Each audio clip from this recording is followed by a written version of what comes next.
X que é dele. Oi, gurizada. Meu nome é Thales, eu sou da STD UFSC e eu tô aí hoje para dar uma capacitação para vocês sobre a mais nobre função do debate. A mais nobre função do debate, como a gente sabe, são os adjuntos. E, bom, vamos começar do princípio, então. Vou tentar ser relativamente sintético. Eu fiz slides bem objetivos para não viajar muito, falando de emoções no meio da fala e falando de alguns casos específicos. Então, esse momento de exemplificação e de casos específicos, se vocês quiserem tirar dúvidas, vocês podem perguntar, ou a gente deixa para o final mesmo, mas se sintam à vontade para me interromper, tá bem, gurizada?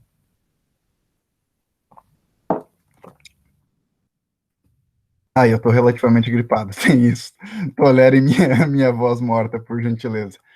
Bom, adjuntos, gurizada. Por que a gente vai falar de adjuntos aqui hoje? Porque adjunto é a melhor posição do debate. E quem não sabe isso está errado. Eu botei duas imagens ali para vocês verem o que significa ser adjunto. Ser adjunto significa ser amigo, estou aqui. E ser adjunto também significa ser um salva-vidas. Eu peguei ali uma foto do Zac Efron de Baywatch, mas é um salva-vidas, gurizada. Porque basicamente o que acontece?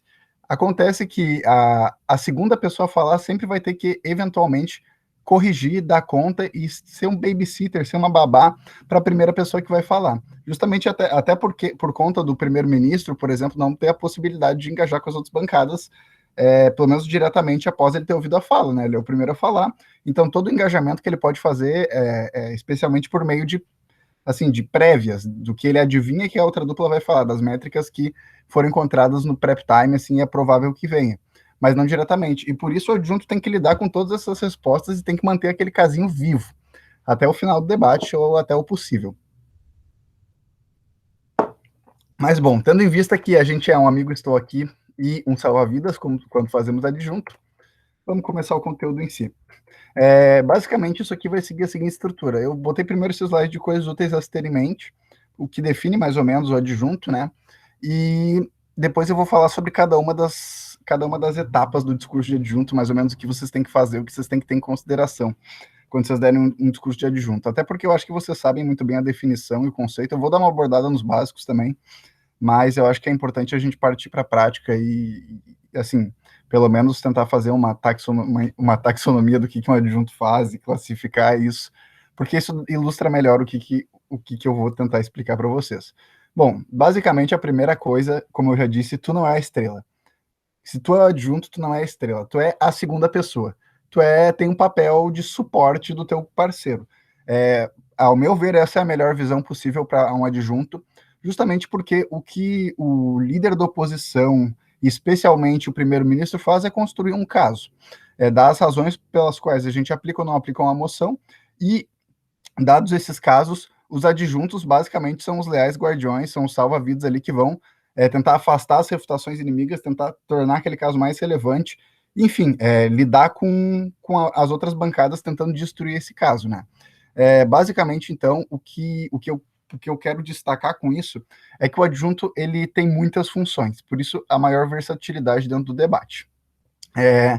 O adjunto, ele é a posição que mais pode fazer coisas diferentes e por isso ele é até conhecido como um coringa dos debates. Porque, por exemplo, o primeiro-ministro, enquanto tem que definir o que vai ser debatido, ou o whip tem que sumarizar tudo e mostrar diante de várias, do caso das outras bancadas, por que a dupla dele venceu, o adjunto, ele tem muitas opções, para além de ser meramente construtivo ou meramente refutativo, ele pode fazer basicamente tudo. Ele pode ser construtivo, na medida em que ele aprofunda ou ele estende o discurso da dupla dele.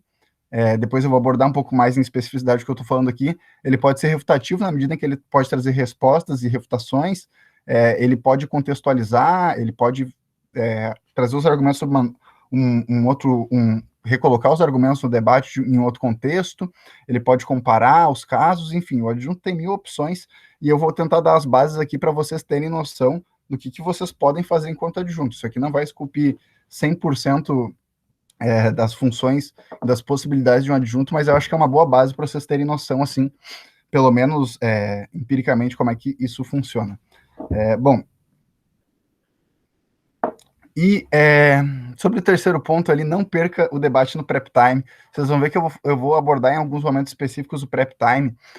Eu acho que essa é uma questão que até eu recomendo que vocês vejam essas capacitações próprias, como de leitura de debate, leitura de moção, especialmente, e prep time, porque o prep time é tipo como se, assim, em uma metáfora com o futebol, o prep time é o momento da escalação, da formação da tática. Então, basicamente, alguns debates são condenados por um mau prep time, um prep time que tende a pensar só em alguns pontos isolados, tentar montar esses argumentos, em detrimento de ver o debate como um todo, de ver quais são as linhas principais que podem vir, as métricas, o que é mais importante nesse debate, qual que é o problema da moção. Ou seja, o prep time ele cumpre uma função fundamental para todas as, enfim, não vou dizer que é só para o adjunto, porque o prep time cumpre uma função fundamental para todas as posições, essencialmente, mas para o adjunto é especialmente importante. Por quê? Porque ele não tem a oportunidade, o discurso mais comparável com o adjunto é o whip, justamente por ele ser o segundo a falar, ele tem que reforçar o caso dupla dele, tem que comparar mais ainda do que o próprio adjunto, mas a diferença é que o whip ele vai ter todo o debate para fazer isso. O adjunto vai ter o prep time e 2 ou 3 discursos antes dele.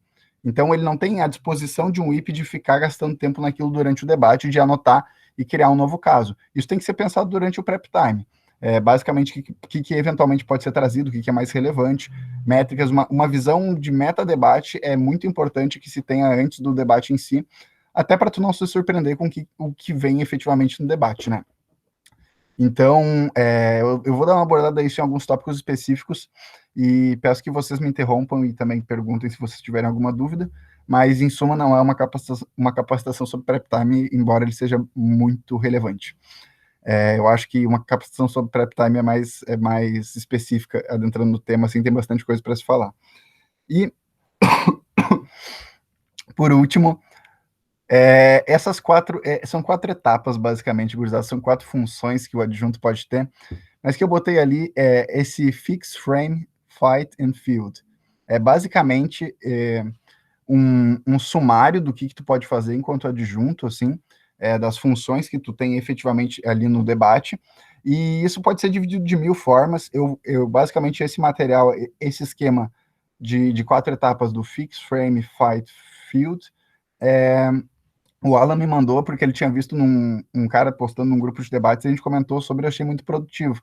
Mas várias obras e bibliografias de debates abordam também o tema sobre, por exemplo, 3 perspectivas. Eu complementei com aquele livro Winning Debates, do Johnson, de 2009, que fala sobre a argumentação construtiva, a desconstrutiva, que seria refutativa, né, e o enquadramento.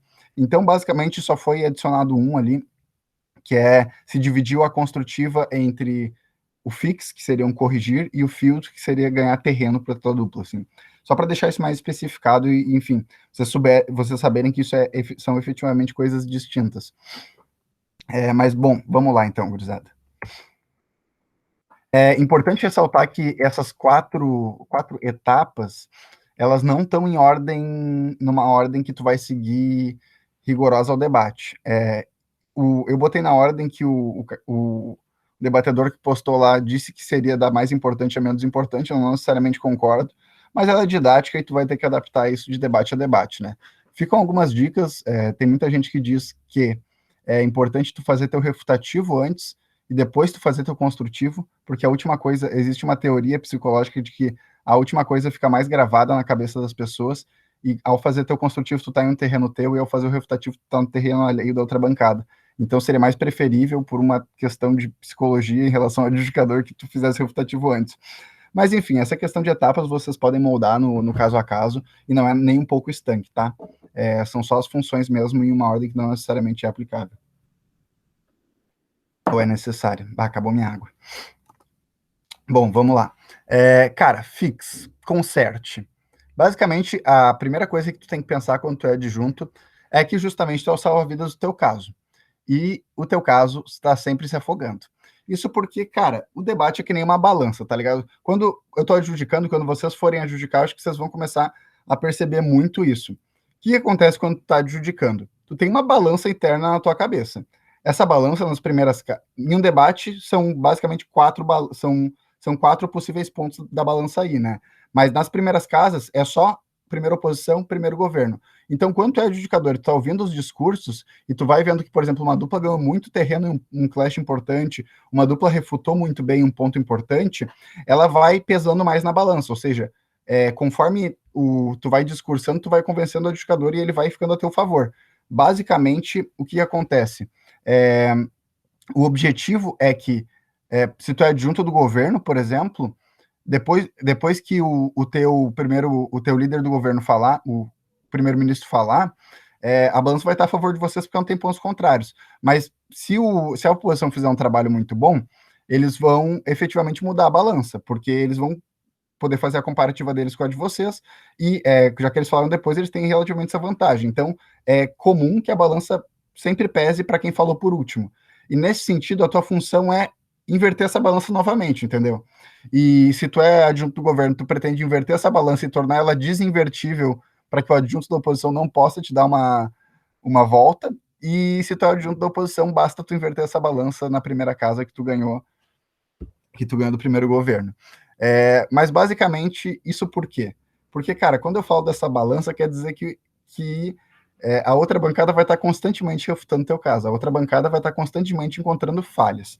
Então é muito importante, principalmente quando os juízes fazem essa comparativa bilateral, que tu, olhando essa comparativa bilateral das primeiras casas, no caso, que tu, primeiro, reconstrua os argumentos da tua dupla, e em segundo momento, tu atente especificamente àqueles que foram comprometidos por refutações ou por subanálise. Então, basicamente, o que eu estou querendo dizer aqui? Reconstruir não é repetir, ou seja, tu não vai usar os termos do teu parceiro, que falou primeiro, tu não vai fazer exatamente a mesma análise que ele, e tu vai tentar dar uma nova roupa a isso. Tu pode trazer alguma análise adicional, por exemplo, que preencha uma falha lógica deixada por ele. Tu vai tentar identificar, então, reconstruindo esse caso por meio de novos termos, tentando deixar ele de uma maneira talvez até um pouco mais simplificada, que vai ficar um pouco mais claro no próximo slide. Tu reconstrói ele de uma maneira que fique um pouco mais didática para o adjudicador e que tu tanto veja o que refutaram no teu caso para tu poder cobrir isso e, tipo, passar um band-aid em cima do dano causado, quanto prover análise àqueles pontos em que o teu primeiro da dupla acabou realizando uma subanálise. Então, vocês veem que é uma coisa extremamente subjetiva, né? Cara, basicamente, então, para cuidar, para botar o band-aid nas refutações que te fizeram, ou seja, que ou o líder da oposição fez ao teu primeiro-ministro, ou que o adjunto do governo fez ao teu líder da oposição, primeiro tu tem que dimensionar os danos, ou seja, cara, olha aquela refutação dele e vê em que aspecto ela afeta o discurso da tua dupla e o caso de vocês. Basicamente é ver, esse cara está afetando a plausibilidade do meu caso, esse cara está afetando a relevância do meu caso, dizendo que não é importante, enxerguem isso e tentem, isso vem com repertório de debate, né, com tu debatendo repetidas vezes e adjudicando para entender também o quanto tu pode sopesar uma refutação com construtivo, mas basicamente prestem atenção nas refutações alheias e tentem dimensionar o que isso está atacando no caso de vocês e se isso efetivamente foi bem sucedido. Ou seja, não só escuta aquela refutação e depois dá um contraponto aleatório, o primeiro que tu pensar, que é geralmente o primeiro que vem na cabeça. Cara, vê exatamente o que aquela pessoa atacou, se é, por exemplo, se ela atacou a relevância do teu caso, tenta construir pontos de relevância para dar no teu discurso e já reconstruir isso de volta, sabe?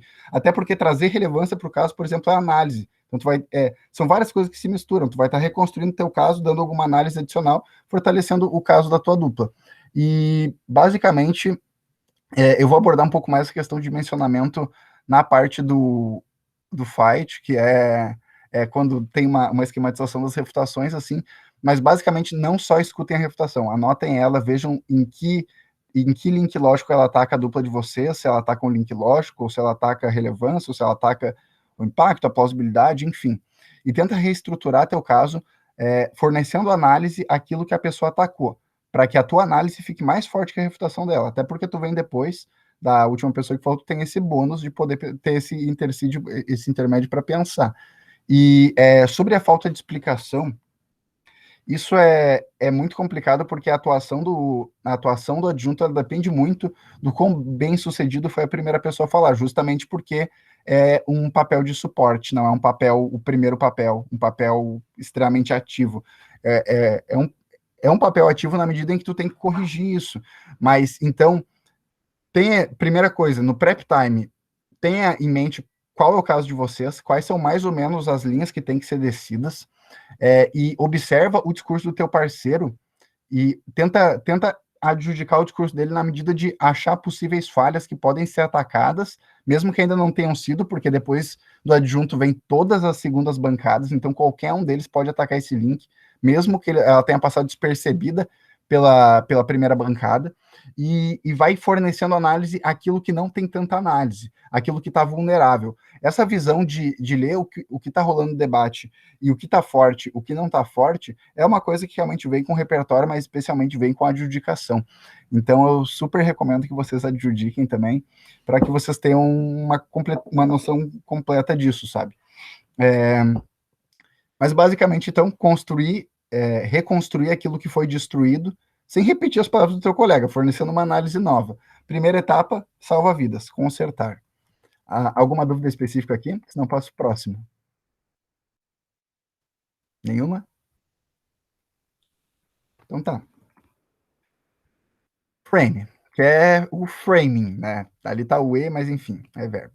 É, Bom, basicamente ali eu até escrevi um pouquinho grande, né?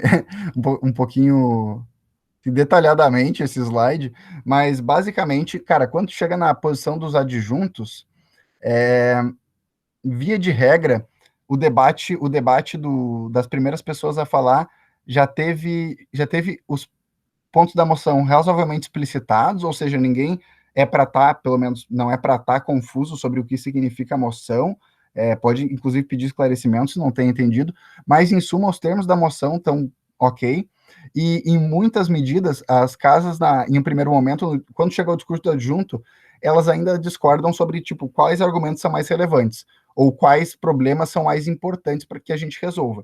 É basicamente aquele clássico cenário em que, tipo, uma casa traz um ponto traz 4 pontos aleatórios sem dar nenhum nome do caso. A tua casa também tenta trazer alguns pontos complementares, mas não tem uma métrica muito clara.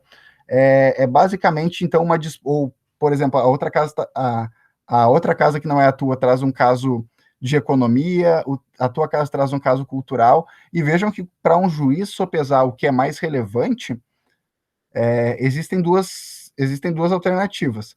A primeira é o debatedor efetivamente diz o que é mais interessante, dá uma análise do que é mais importante nesse debate, ou o juiz vai ter que fazer uma consideração implícita por senso comum de eleitor médio e ele mesmo arbitrar isso quando ele estiver adjudicando, porque ninguém forneceu para ele, nenhum debatedor disse para ele quais eram os elementos mais importantes. Então, cara, basicamente, depois que a gente falou desse primeiro esforço, que é o de consertar o caso da tua dupla, onde ele está mancante ou onde ele foi refutado, um segundo momento é o momento de posicionar o caso, de posicionar os argumentos, de dar é que não é o sentido de framing do framing que a gente fala normal, é mais sobre posição, sabe? Mas é trazer para um contexto específico. Basicamente, existem duas possibilidades para tu contextualizar esses argumentos.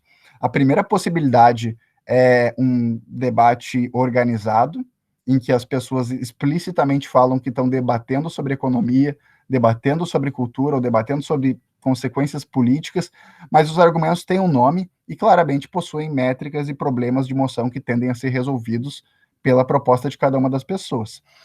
E um segundo momento, que é o momento de caos, que é o mais comum. Basicamente, ninguém fala qual é a métrica que vem esse debate, ninguém fala por quê, cada um traz um argumento de uma coisa diversa, e se instaura o caos no debate. Então, basicamente, vamos passar por esses dois momentos como adjunto. Tá, ponto 1, então. Deu tudo certinho, tá tudo bonitinho, as métricas já foram anunciadas, e eu sou adjunto do primeiro governo, nosso caso é sobre um benefício cultural proveniente da aplicação da moção, e o caso da primeira oposição, que aplicar essa moção vai trazer prejuízos de ordem econômica para as pessoas. Basicamente, O que eu tô querendo dizer é que é muito complicado de comparar essas coisas, mas basicamente tu já tem problemas identificados, tu já tem métricas identificadas, tu já tem um nome explicitado pela própria pessoa que foi a autora do discurso para a métrica que eles estão usando, ou para o problema da moção que eles estão querendo resolver.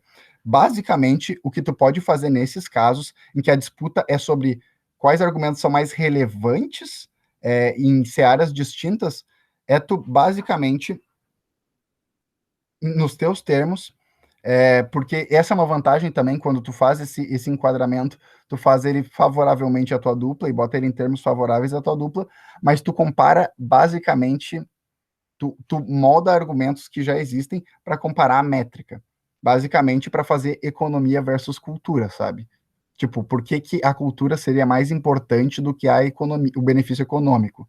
Ou por que, que o benefício econômico seria mais importante do que a cultura? Porque se tu não fizer isso, o juiz não vai ter nenhum parâmetro do debate em específico para julgar isso, sabe? E ele vai ter que tirar da cabeça dele e a decisão pode não ser favorável a ti. E agora, ao mesmo tempo, tu tem a oportunidade de enquadrar isso nos melhores termos possíveis para tua bancada e de tu efetivamente ditar o que vai acontecer no debate.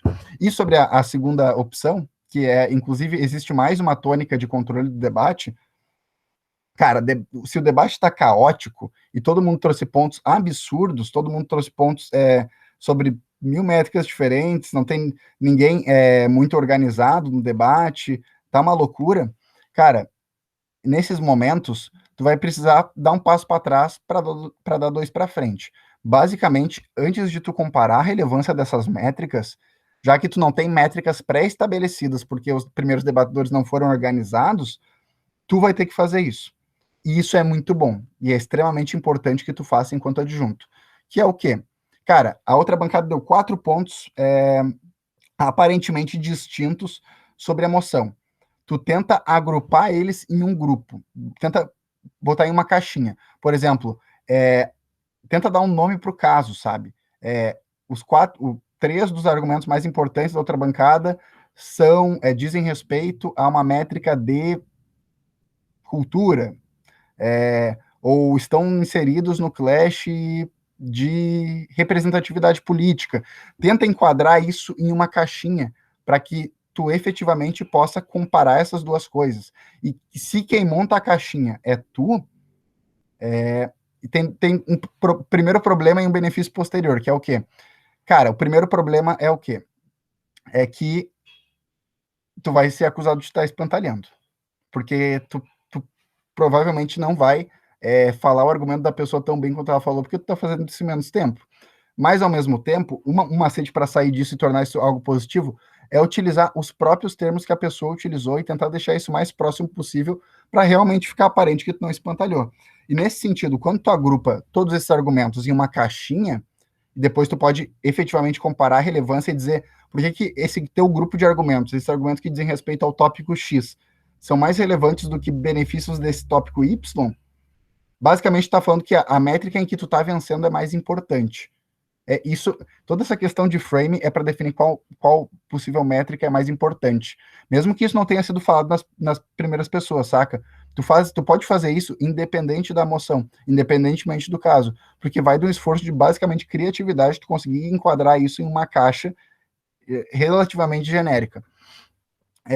Bom, então basicamente quando tu faz isso, tanto tu estabiliza os termos do debate, torna ele uma coisa mais compreensível para o adjudicador, que querendo ou não é um crédito e torna o debate o debate vira um debate potencialmente a melhor luz, quanto tu acaba fazendo opções quando tu vai reconstruir o caso alheio e definir quais métricas são mais favoráveis, tu vai necessariamente fazer opções parciais, entendeu? Tu quer ganhar esse debate. Então, basicamente, tu pode escolher o confronto de métricas que mais te beneficia. Se tu tem, cara, literalmente, se eles deram razões culturais e tu razões econômicas, tu tem todo o tempo do mundo, dentro dos teus 7 minutos, para falar porque que economia é mais importante que cultura, entendeu? Então, é uma oportunidade única de discriminar a relevância dos outros e fazer o teu caso ser mais relevante, porque a partir do momento que tu ganha o clash mais relevante entre a tua bancada e a outra primeira bancada, tu já venceu dele, sabe? E depois a gente vai passar para os mecanismos de vencer das segundas bancadas. Mas, basicamente, tu controla no que o debate vai se centrar. Se, por exemplo, eles tiverem um argumento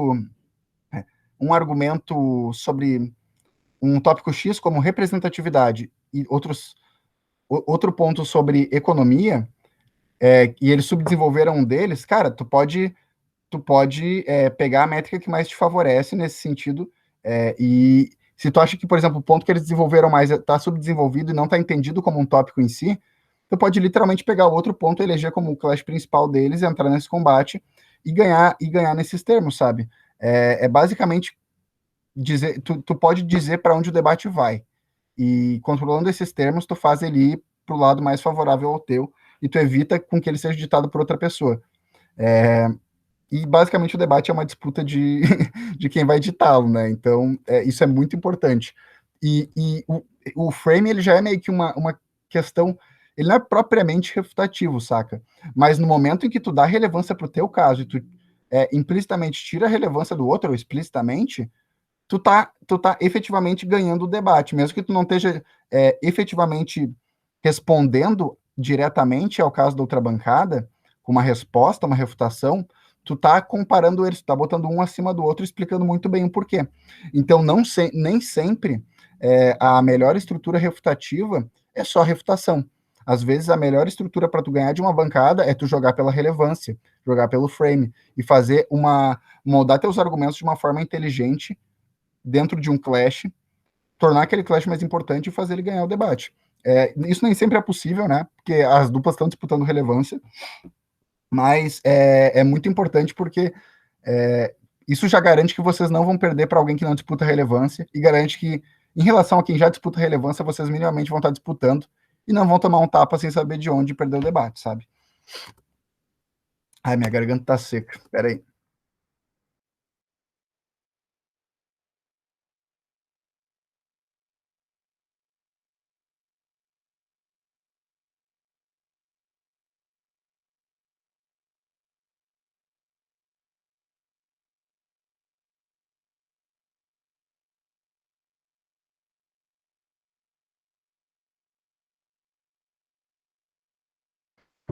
Alô, alô, gurizada, voltei.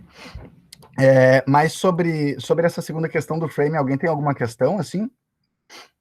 Senão eu já passo pro próximo. Ou vocês podem fazer no final também, como mais agradar. Donato, se a gente tem tipo uma disputa de modelo ou, enfim, alguma definição de termo que a outra bancada diz que é injusto. E eu não sei se vai passar, sabe, pela adjudicação. Eu fico em dúvida, eu estou no adjunto. Você acha que seria mais indicado eu manter a argumentação do meu primeiro-ministro ou readequar meu caso com a métrica, com o modelo, enfim, com o que a primeira oposição trouxe, sabe? Cara, é uma linha muito tênue. Basicamente, está dizendo respeito a um caso em que o teu. Opa, alguém está entrando na chamada. Tu está dizendo respeito a um caso em que o teu parceiro deu um modelo viajado, é isso? Ou definiu a moção de uma forma viajada? Não, não necessariamente, porque eu acho que viajado, pra mim, tá claro que eu tenho que readequar, sabe? Uhum. Mas, tipo assim, a primeira oposição se opôs, mas eu tenho dúvida se a adjudicação vai comprar ou não. Pra mim, ela é debatível, entende? Sobre definição do debate, daí, tá, entendi. Isso. Cara, isso é uma linha muito tênue, porque se o teu parceiro definiu o que vocês iam debater, é muito complicado tu entrar em conflito direto com isso. Existem maneiras. Boa noite, Helena. Existem maneiras de fazer isso de uma forma sutil. Basicamente, tudo bem, o teu parceiro deu o discurso, mesmo que ele tenha definido daquela maneira, e tu pode utilizar não necessariamente o material, ao menos não explicitamente construtivo. Tu pode fazer uso do material refutativo, no sentido de que tu vai ter que jogar na métrica deles, nesse caso, né?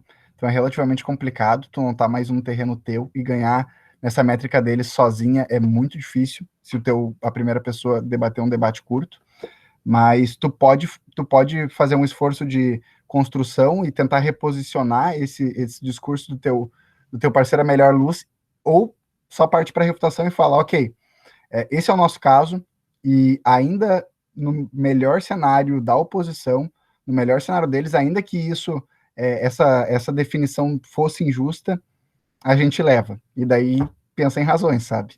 E faz isso como se fosse um esforço eminentemente refutativo. Porque daí tu não está em contradição explícita com o teu primeiro-ministro.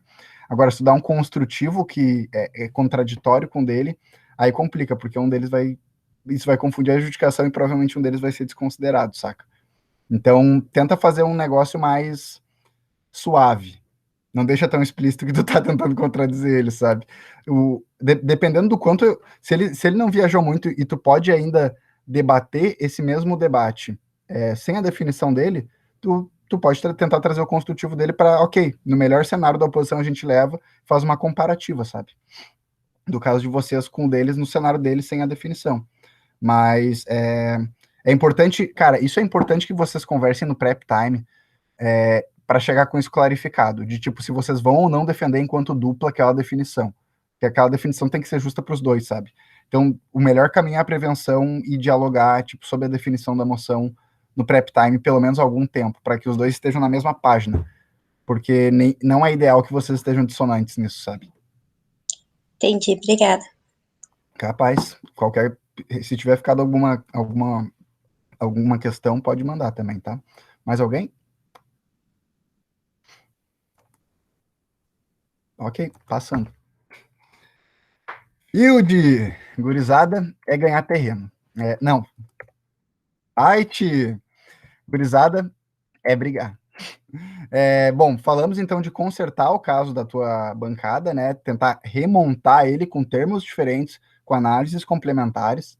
Falamos sobre enquadrar o caso da tua bancada, ou seja, enquadrar o caso da tua bancada e quiçá até o da outra bancada numa caixinha e disputar relevância. Tentar enquadrar isso à melhor luz para vocês, que favoreça mais o caso de vocês e que não seja inteiramente abstrata.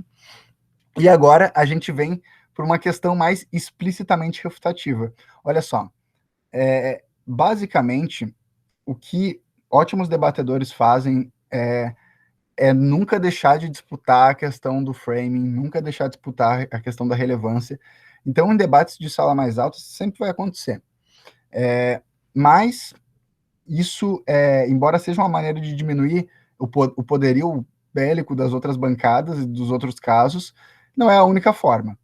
Muita gente trata como se fosse excludente tu trazer, enfim, disputar alguma métrica e trazer uma refutação, como se fosse impossível utilizar dos dois approaches, mas enfim, é consenso que tu pode fazer os dois. Então a recomendação é que tu analise.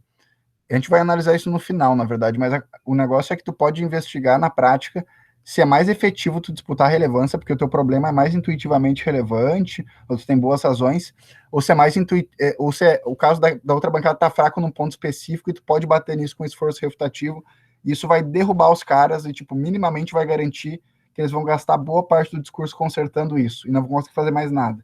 Tipo, é uma questão estratégica, então varia de debate a debate. E, basicamente, cara, o fight vem quando vocês estão disputando o clash. Tipo, ok, no frame tu estabeleceu quais são os clashes, ao menos, ou qual é o mais importante, e existe uma disputa, uma briga de corda ali muito relevante. Agora tu vai efetivamente tentar puxar essa corda. Tu já estabeleceu que aquela como é que chama a competição de puxa corda mesmo? Cabo de aço? Cabo de guerra. Cabo de guerra, isso. Pô, tu identificou qual que é, tipo, o cabo de guerra mais relevante. E daí agora tu vai começar, tipo, dar os puxão nesse cabo de guerra, basicamente, que é a questão do esforço refutativo.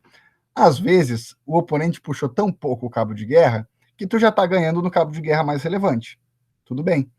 Mas, geralmente, o oponente não é um peso morto, e ele dá umas puxadas e umas fisgadas. Basicamente, então, embora isso não seja excludente, muito pelo contrário, extremamente complementar ao frame, vocês eventualmente vão ter que fazer um grande esforço refutativo, e esse pode ser muitas das vezes, ênfase de alguns whips, né, alguns adjuntos.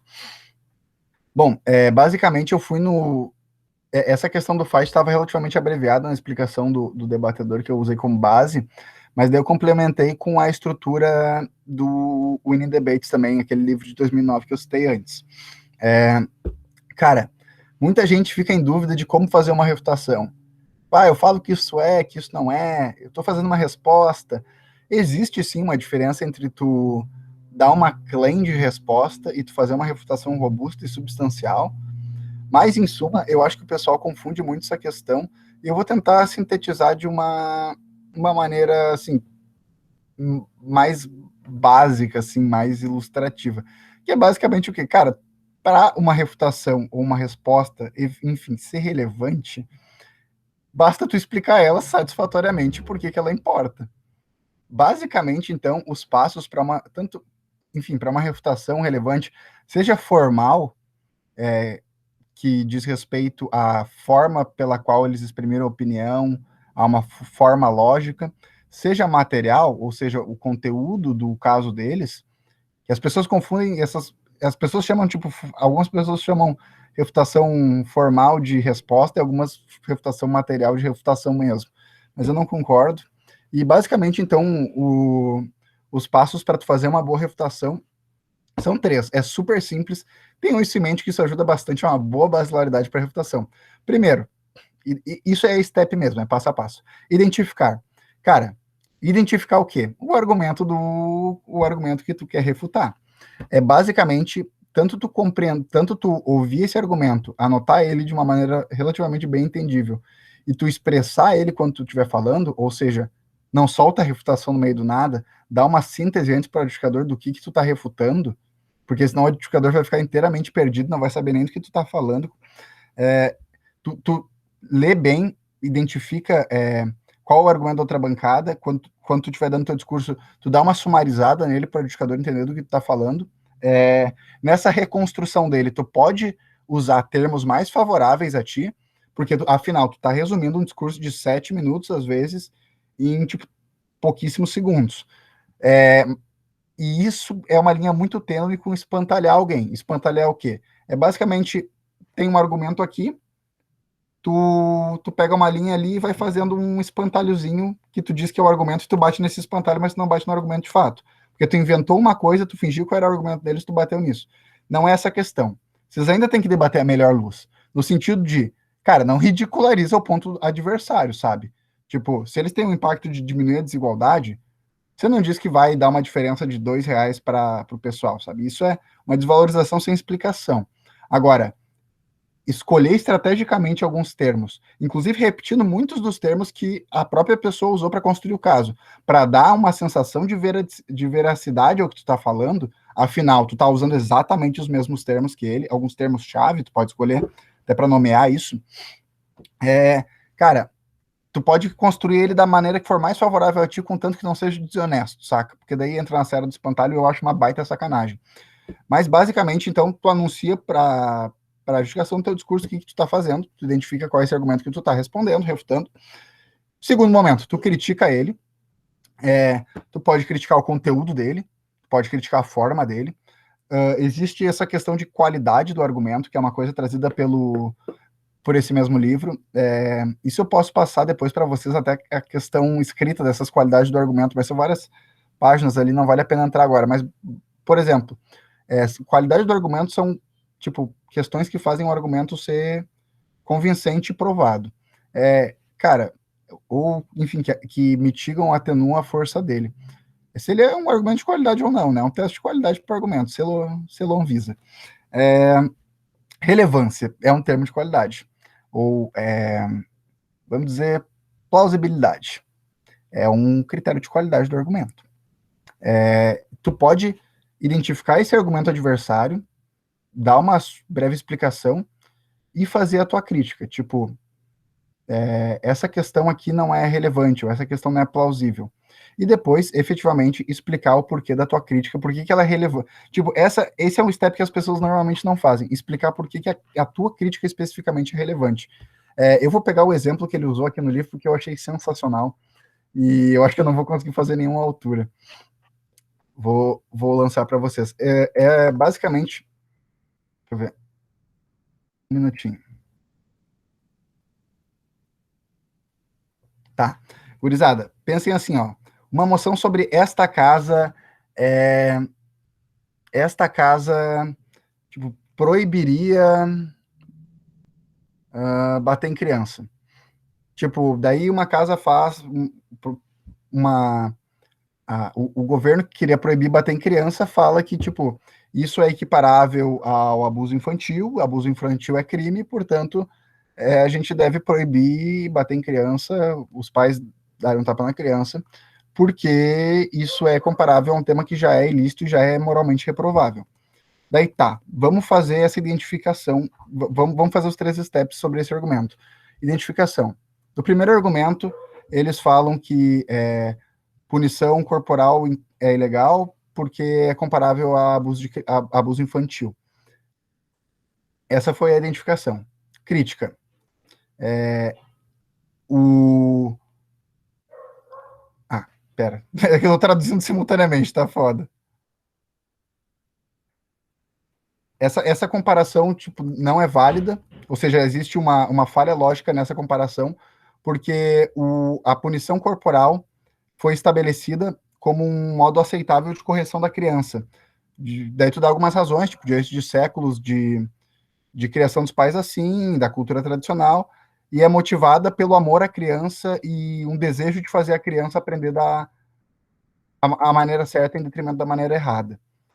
E então tu explicou tua crítica, tu fez tua crítica. E agora o terceiro passo. Tá, cara, eu falei que era o argumento dos caras e eu critiquei. Só que percebam que, tipo, isso para muita gente pode ser uma refutação e, tipo, falta um step ainda, que é o quê? Explicar por que isso é relevante no debate. Que é o quê? Ok, que a punição corporal em crianças, tipo, essa crítica é que, tipo, basicamente a punição corporal não pode ser comparada a abuso infantil. Então, tipo, já que a punição corporal não é comparada ao abuso infantil, não existe base legal para fazer analogia de abuso de lesão de punição corporal em criança com abuso infantil. E, consequentemente, não existe a razão que o primeiro governo disse para tornar isso legal, porque isso não é moralmente reprovável, porque não possui link lógico à conduta que eles descreveram que era reprovável. Tipo, não sei se ficou muito truncado, depois eu posso fazer um outro exemplo, porque esse eu fui traduzindo simultaneamente, é foda. Mas, cara, é basicamente tu explicar por que aquilo importa. Por que importa? Tipo, a crítica que tu fez. Porque ela não vai deixar os impactos deles acontecerem, tipo, sem esses impactos, eles não ganham esse clash. Ou, tipo, a crítica que vocês fizeram mitiga a relevância deles. Relevância não é legal usar porque a gente está trabalhando no framing. Mitiga a plausibilidade desse argumento. Então, ele não necessariamente vai acontecer assim, porque os atores da moção possuem outras características que não levam a isso, não tendem a isso, e logo esse ator não vai fazer X, que é algo relevante para essa moção específica, sabe? Tem que ir um pouco além da crítica e explicar por que, tipo, importa que o argumento deles fale no ponto X. Tipo, porque isso não chega a um impacto, porque isso não aplica a moção de forma efetiva, porque isso gera um efeito backlash. Tipo, existem várias razões para isso importar em um debate. Mas vocês têm que falar por que importa que o argumento fale. Porque geralmente o que acontece é falar, não, eles não explicam isso aqui. Tá. Esse é o e daí. O e daí que tu tem que falar é o e daí de por que importa nesse debate que ele fale nesse ponto, sabe? É, tipo, bem simples, na real. Mas eu vejo que, tipo, isso é um erro super comum, assim. E daí fica uma respostinha fraca. Não tem relevância. Bom, passando para o próximo slide, gurizada. Pera, ficou bacana essa questão de refutação, assim, de batalhar por um clash, porque basicamente é tipo, tu estabelecer o clash com a relevância e depois tentar puxar a corda para o teu lado e ganhar esse clash no refutativo e no construtivo, sabe? Não sei se está claro se eu fui prolixo, acho que eu fui relativamente prolixo, mas tudo bem. Bom. Eu achei que ficou claro, sim. Tá tranquilo. Beleza. Obrigado pelo comentário. Agora, vamos para o quarto e último ponto. Então, a gente falou de corrigir o caso da tua bancada, esse é um salva-vida. A gente falou de contextualizar, posicionar o caso, modelar teus argumentos de acordo com os clashes mais favoráveis, as métricas mais favoráveis.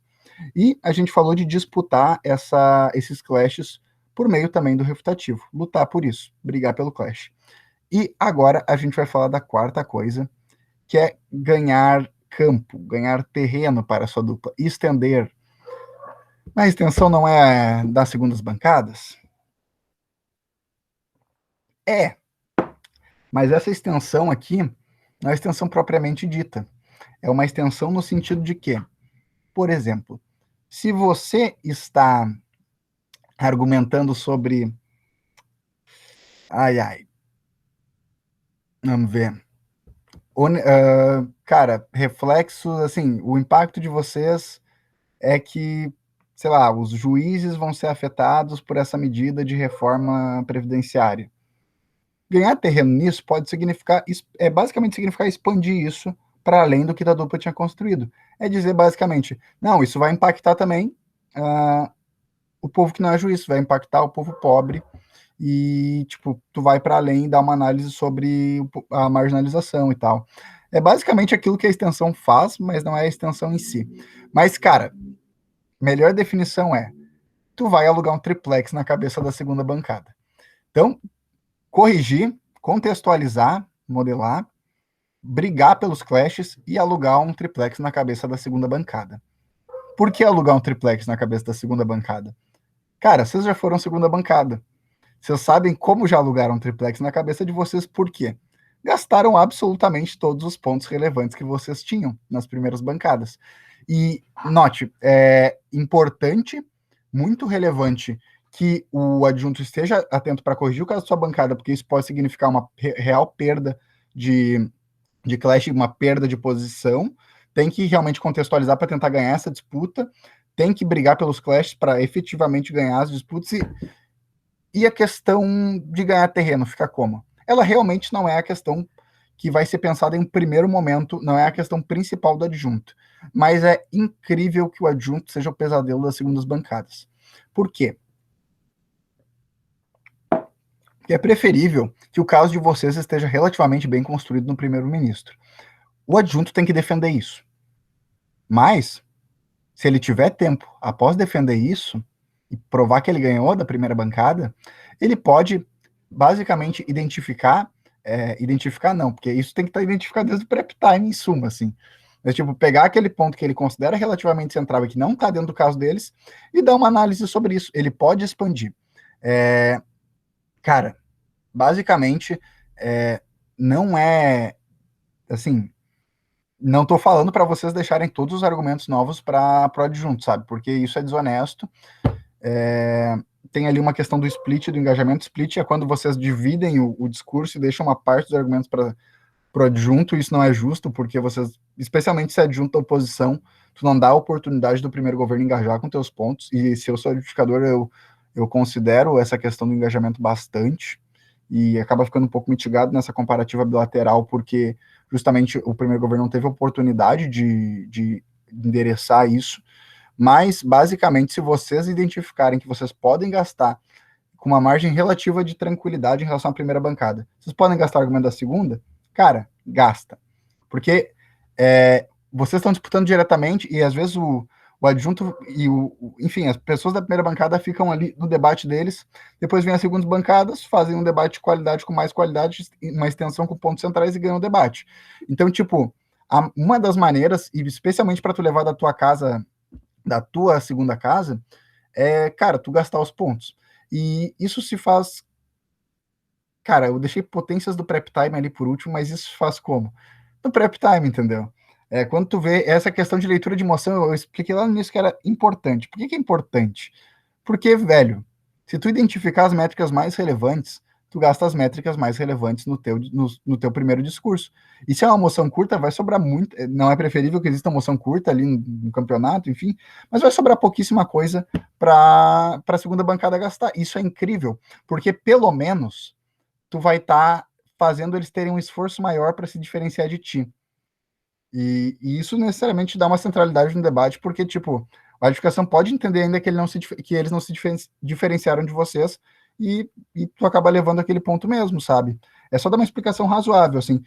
Existe essa questão de que, ok, se tu não tem tempo para explicar, esse argumento que tu vai gastar das segundas bancadas, tem gente que diz que é melhor não usar ele no debate. Eu discordo. Eu acho que se tu puder rodar um minutinho do argumento mais importante que faltou da casa de vocês e, tipo, deixar ele relativamente explicado, tipo, tu já vai dar um peso muito maior, porque tu pode ter gastado boa parte do caso da segunda bancada e ela vai ter que dar um jeito de se diferenciar na corrida. E na corrida é muito mais difícil. E uma outra questão, né? Cara, eu botei ali lógica principalmente psicológica. Por quê? Tudo bem, tu vai estar gastando o caso da segunda bancada, esse caso pode ficar contigo, tu está dificultando a vida deles. Isso é uma questão pragmática, por isso é bom fazer isso. Mas existe outra questão, que para mim é muito mais importante que essa questão de levar ou não esse ponto. Cara, é uma lógica gastar e ganhar terreno para tua dupla, trazendo esses pontos relevantes que tu identificou no prep time, de métricas relevantes, mas que não foram utilizadas, para tentar, inclusive, enfim, blindar contra a tua bancada, a tua diagonal longa ou curta, tipo, roubar o argumento da tua bancada baixa, cara, basicamente... Não, pera, me perdi aqui, eu olhei o cronômetro, desculpa, gurizada. Mas, tipo, essa lógica principalmente psicológica é o quê? É tu deixar eles em pânico, entendeu? É tipo, tu alugar um triplex na cabeça deles. É tipo, eles estarem discutindo sobre o caso de economia deles, enquanto vocês estão lançando um caso político, e daí, tipo, nos teus últimos 2 minutos de discurso, tu constrói o caso deles de economia. E aí? Tipo, isso tem um efeito muito mais psicológico de abalar esses debatedores e fazer com que eles se errem completamente no segundo discurso, porque eles não vão saber se diferenciar conforme toda a preparação que eles tiveram até então. Lembrando que, inclusive, a extensão veio depois do adjunto da oposição. Se tu adjunta a oposição e tu faz isso, cara, tu dá muito pouco tempo para eles voltarem atrás, sabe? Então, tipo, contigo deixando eles nervosos e, tipo, deixando mais difícil a vida deles, é muito mais provável que tu ganhe a comparativa bilateral com eles e, tipo, leve o debate também das segundas casas, sabe? Então, tipo, também quando... a gente vai falar um pouco mais de contexto no próximo slide, e último, eu acho, mas quando, enfim, a primeira bancada tá fraca, cara, arrisca. Não, claro, não ignora os argumentos da tua bancada oposta, mas arrisca, tenta gastar o argumento das bancadas baixas, tipo, já fizeram isso comigo, foi absolutamente desesperador, assim, especialmente até salas médias, é absolutamente desesperador.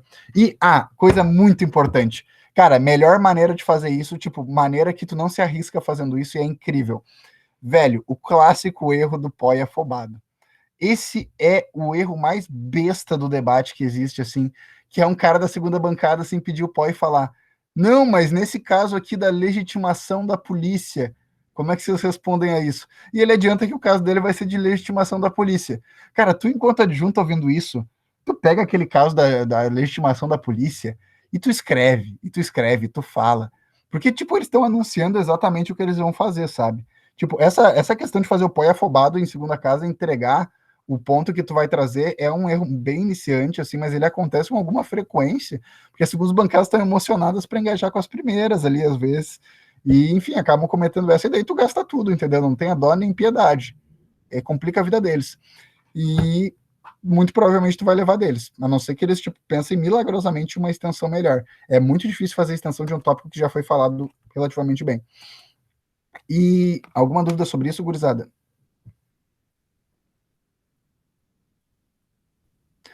E eu só botei um disclaimer ali, tipo, tá, o disclaimer do edificador e a leitura de debate é que, tipo, ok, o edificador não vai necessariamente acreditar argumentos mal explicados, mas se tu reservar um minutinho e explicar relativamente bem aquele argumento, cara, a lógica do opening teams versus closing teams é o quê? Cara, segundo as bancadas, fala depois, eles têm todo um ônus de se diferenciar e de trazer coisa nova. Cara, se tá relativamente bem explicado na primeira bancada, é impossível quase do edificador dar aquilo para a segunda bancada, sendo que isso já foi explicado, sabe? Tipo, eu já cansei de estar adjudicando e o pessoal, tipo, entender que a extensão efetivamente não se diferenciou e essa extensão fica em último, sabe? Então, é muito importante porque tu tá atacando justamente o ônus deles de se diferenciar. E, tipo, é um ônus que eles têm porque eles falam depois tem muito mais tempo para se preparar. Antever isso é milagroso. E agora, por último, gurizada, escolhas estratégicas e priorização. Cara, tudo é adaptável. Passei esses 4 steps para vocês. Espero que vocês tenham gravado, porque eu repeti bastante na tentativa de fazer fixar, assim. Que vocês lembrem durante o debate. Dois steps mais construtivos de corrigir e de... Calma, qual que foi o último?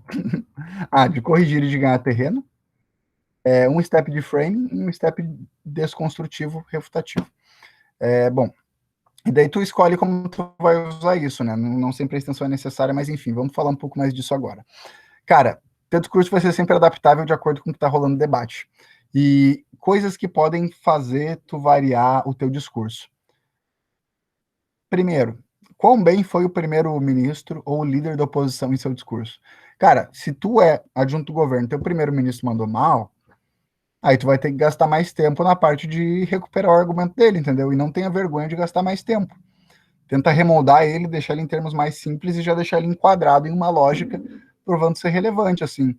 Tu tem que prestar atenção no discurso da primeira pessoa que falou, para tu ver o que tá faltando, assim, no que tá perdendo. É muito bom ter a adjudicação internalizada para tu poder fazendo essa balança naturalmente, assim. E também ter em vista o quão bem foi o líder da oposição, especialmente anotar lacunas lógicas e falhas significativas do discurso dele na tua folha, para que tu possa fazer teu refutativo e teu comparativo de uma forma bem tranquilinha e atacando só aquilo que está mais fraco. Porque é essa a questão. Não adianta vocês gastarem um tempão refutando uma coisa que está super bem construída. Vocês vão gastar um tempão para talvez não conseguir mitigar isso. Então tu tem que justamente focar no que está fraco e tem que perceber isso necessariamente. Perceber isso é ouvir com muita atenção o discurso dos outros, ouvir ativamente, não só ouvir passivamente por ouvir, sabe? E tá fazendo, enfim, anotando o teu caso. Bom, cara, outra coisa muito importante, quais bancadas que tu precisa vencer enquanto fator chave, sabe? Eu botei isso aqui no típico exemplo. Tá, eu sou oposição e o primeiro governo viajou. O que eu faço? Tipo, eu tento antever a bancada oposta, eu ignoro o primeiro governo. Cara, ignorar nunca é uma boa opção. Porque, tipo, na comparativa, tu não vai ter nenhuma defesa relativamente aos ataques que eles fizeram.